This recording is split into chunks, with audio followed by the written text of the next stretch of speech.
Okay, Bills Mafia, there's no sugarcoating this. We got fucked on Sunday.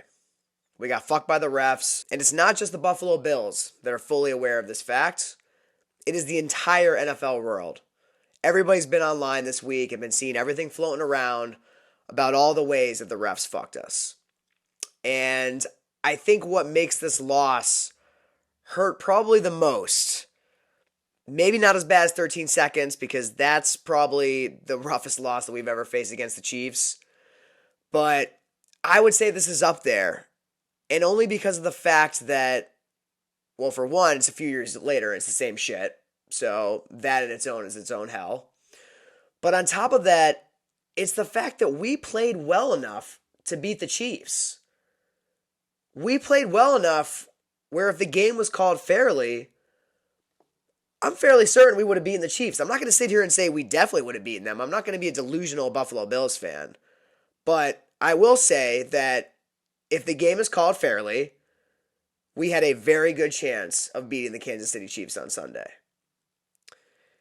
And the first thing I want to start off by talking about is the 5 first downs that we had that they marked short throughout the game. Okay, it started off in the first quarter. James Cook here with an 11-yard run. But oh wait, the refs aside, it was only 9 yards. Second quarter, Amari Cooper gets a first down. Spotted a yard short. Was definitely a first down. The next one, fourth quarter. Kincaid easily has his first down. And this is where I'm going to put some blame on us because Sean McDermott should have challenged this. This was clearly a first down. We're in the fourth quarter.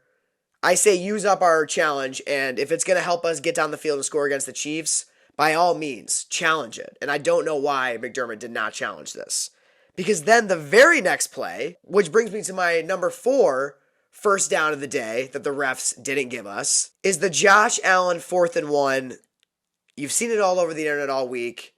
This was the very next play after Kincaid already got the first down. Then it's 4th and 1. And they mark Josh Allen short. And I get it.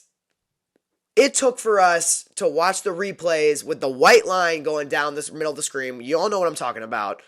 The video where the white line represents the first down, and we watch every angle of that ball crossing that white line. And I understand that, of course, us looking at that clip is going to be very clear that was a first down. And maybe it wasn't as clear to these refs while it's happening. Maybe.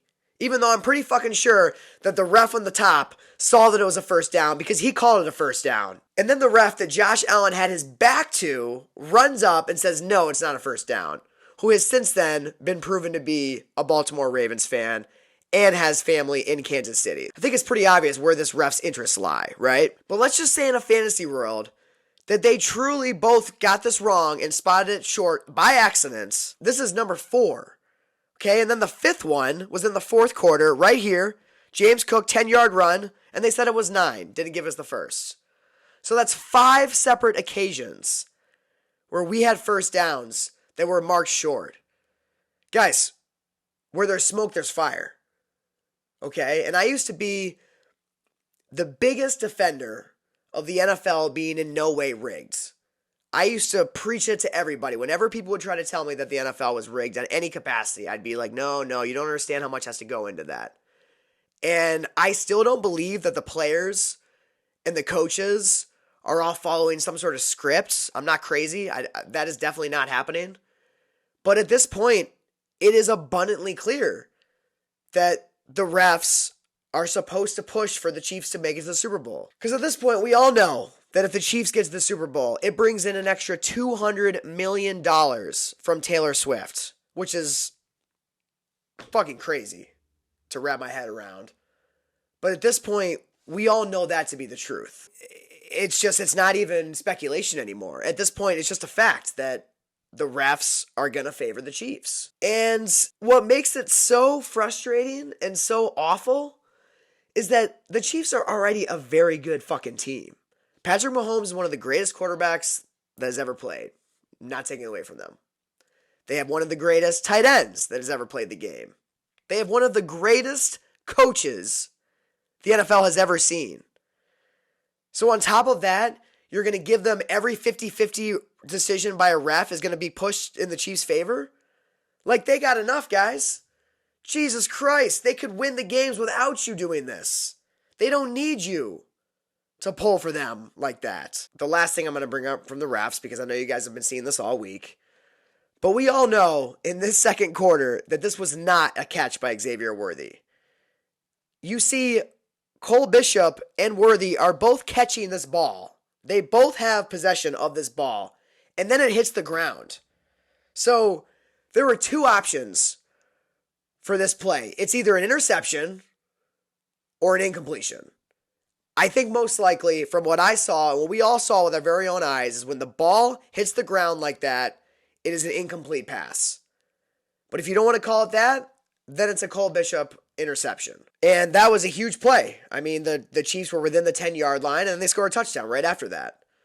So you couple that with not getting that first down on the 4th and 1, which should have already been the first down from Kincaid, the play right before.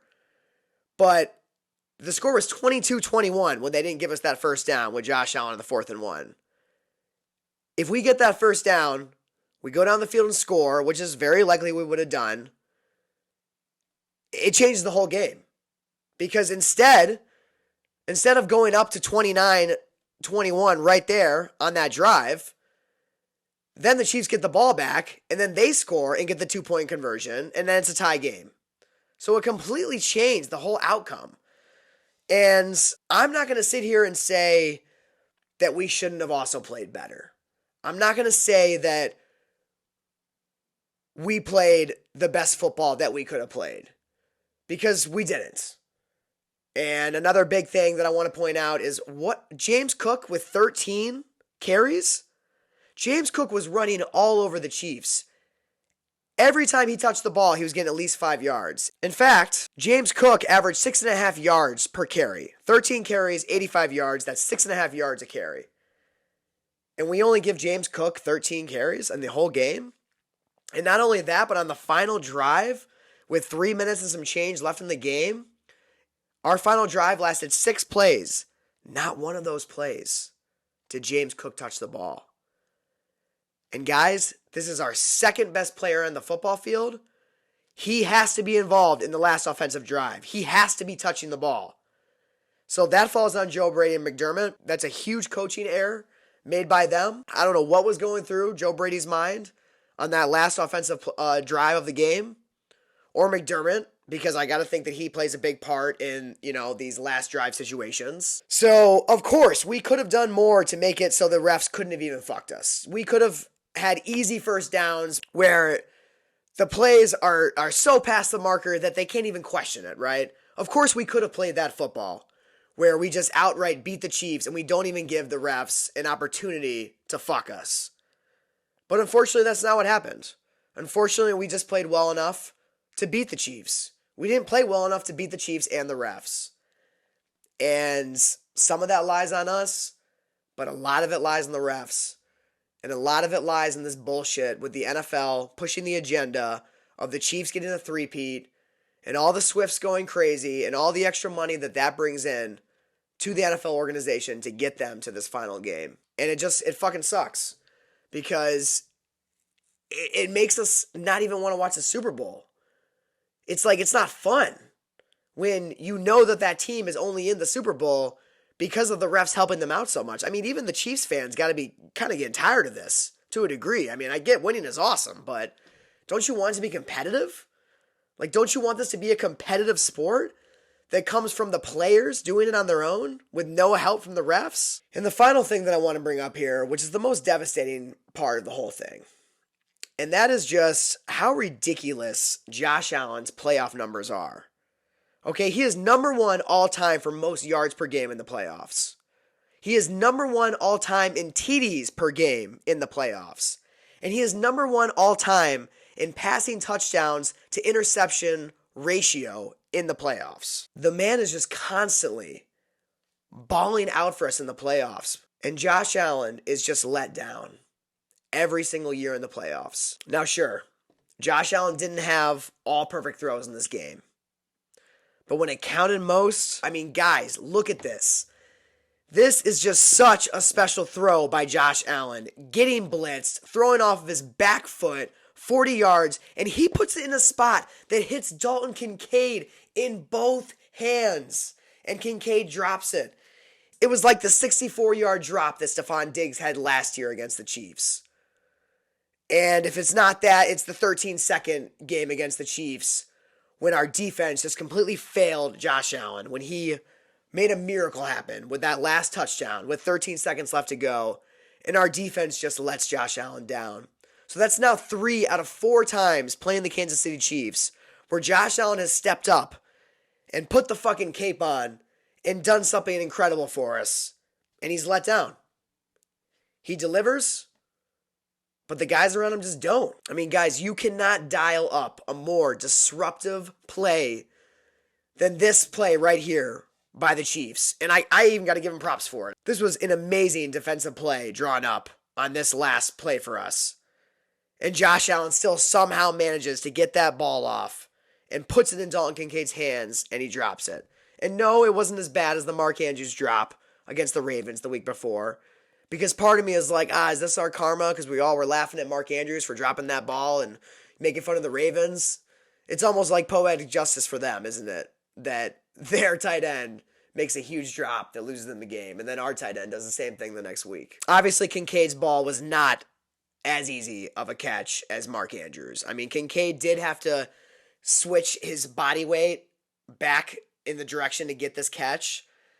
If you see in the replay, Kincaid was kind of going this way, and then he had to shift his body weight to go down and catch that ball. But Dalton Kincaid is a first-round pick in the NFL draft. He's got to make that catch. I mean, it wasn't the easiest catch in the world, but it was a catch that you make in that situation. And that's the problem, is that guys just don't step up and make these plays for Josh Allen when it matters most. But seriously, guys, leave a comment below and let me know if you can understand why in that last drive we don't give James Cook the ball one time. If you guys have any explanation, because we had plenty of time. It's not like we had to throw the ball every play. But this is our second best player in the field, and we decide, let's just leave him out of this drive. I think we got it without him. The man had 2 touchdowns on the Chiefs and 85 yards off 13 carries. I mean, it blows my mind. And this is where it comes into play of the coaching of the Buffalo Bills that always gets put under a microscope by the end of the season. And I love McDermott. I love Joe Brady. I think they're great coaches, but they got to be. All right, Joe Brady's that was only his first full year as offensive coordinator, so I'll leave him out of this. But McDermott has got to be one of the most unclutch playoff coaches of all time. Because the man can coach us great all year and stack up season wins. And then the playoffs against the Chiefs, he's got nothing. He just can't do it. With this constant theme of refs fucking up in these big moments, with these refs not getting the calls right, you also got to wonder, why no tennis line call technology in the NFL? You know, in tennis, they have the technology with the lines to see it hit that, to know for sure if that ball hit that line. Why can't we have the same technology in football? Why are we going off of old refs' eyes to tell us if they think it looked like a first down or not?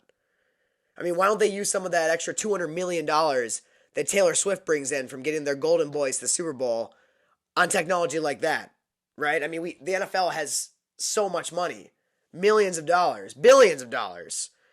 And we have to go off of this dinosaur technology of just going off of the ref's eyes. So I really think that the tennis line call technology needs to be instituted in the NFL, because at this point it's just getting ridiculous. I do still have hope, guys. I do still believe that with Josh Allen as our quarterback, that he will get us to the Super Bowl in the next few years. If not next year, the year after that, it's going to happen. You know, he's going through the Peyton Manning thing right now where, you know, maybe it doesn't happen until he hits 30. Who knows? I hope not. I hope that, you know, all I can do is say, well, there's always next year. But I hate it when people have been saying that to me. I hate it when people say that to me. I hate it when people tell me there's always next year. It makes me sick when somebody comes up to me and they go, it's okay. There's always next year. Like, shut the fuck up. I don't want to hear there's always next year. This was supposed to be our year. This was the year that felt different. And one day, Kincaid's going to make that catch.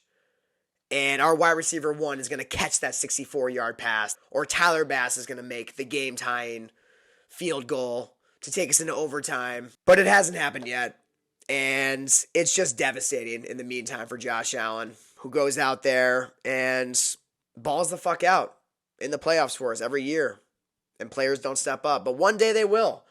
And we have to believe that one day these things will change, right? I mean, with Josh Allen as our quarterback, you got to think that eventually the guys around him will rise to the occasion and make the play. Josh Allen, even in the press conferences, when he's asked about that Dalton Kincaid drop, you know what he says? He says, I got to be better for Dalton Kincaid. Because that is what a true leader says. That is what you want out of your quarterback. And that just shows us that through all of this shittiness, that Josh Allen still always has this attitude of he needs to do better. That's the mindset of a true champion right there. That's the mindset of a real leader. So we know we got the right guy. You know, I appreciate you guys for rocking with me all season. All my subscribers, everybody's been watching me every week. I appreciate you. I really do. With Josh Allen not giving up, with all the Buffalo Bills that have been going through this loss year after year, with them not giving up, I'm not going to give up. I'll still be out here every year talking about the Buffalo Bills. Because at the end of the day, Josh Allen's not giving up, so neither are we. That's the least that we can do for him. The least we can do is keep believing in our quarterback who tries so hard to win for us. And he wants nothing more than bring a Super Bowl to Buffalo. And it's going to happen. It's going to happen, guys. Josh Allen will bring us a Super Bowl. We thought this year was going to be the year, but it wasn't. And we always have a shot at the Super Bowl as he's our quarterback. And I don't think we'll ever not have Josh Allen as our quarterback until he retires. So on the plus side, we do got that going for us. We have Josh Allen's greatness on our side. So the NFL can only stop that for so long. And that's just the reality. So that's all I got for you guys this week. I'll see you guys next time. And as always, go Bills.